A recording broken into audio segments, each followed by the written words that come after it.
back to Cooking with Erica and Jackson. And again, Jackson, he just keeps missing out on all of our cooking experiences.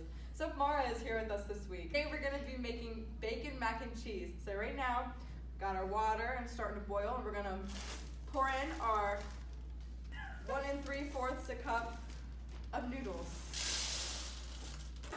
We have our noodles cooked here, and now we're gonna add in our 3 tablespoons of butter, and we're gonna let that melt and like cook up and everything. So we have 2 tablespoons of flour here. We're gonna add this on in. And then now we're gonna add in our milk. This Putting is the all of that milk in there? correct There's 2 measurements. cups. 2 cups. Exactly.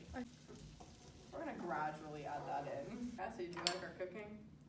Looking good, man. Looking good.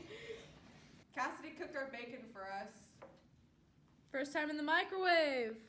How do you feel about that? Learn something new every day. Ooh. It's just like milk, butter, and noodles. It's literally mac and cheese without the cheese. Next up, fancy shredded mild cheddar cheese. Alright, so now we're gonna add in our little bacon pieces that we've cut up here. Will you help me? Oh wait, here. This is us scraping off. BuzzFeed. Okay. And then we're gonna add in our cheese. I don't really know how much cheese we need. It's like 2 cups. Put all of it in. This makes it extra cheesy. Ooh. That's so much cheese in there.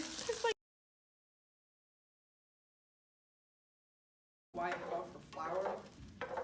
He puts flour in mac and cheese, but that's what the This rest makes it. Oh my god! Mara! A little bit, because it's not making any noise anymore. I feel like it's not cooking. Yeah. like, Is this about to be 2 weeks in a row of being successful? I hope so.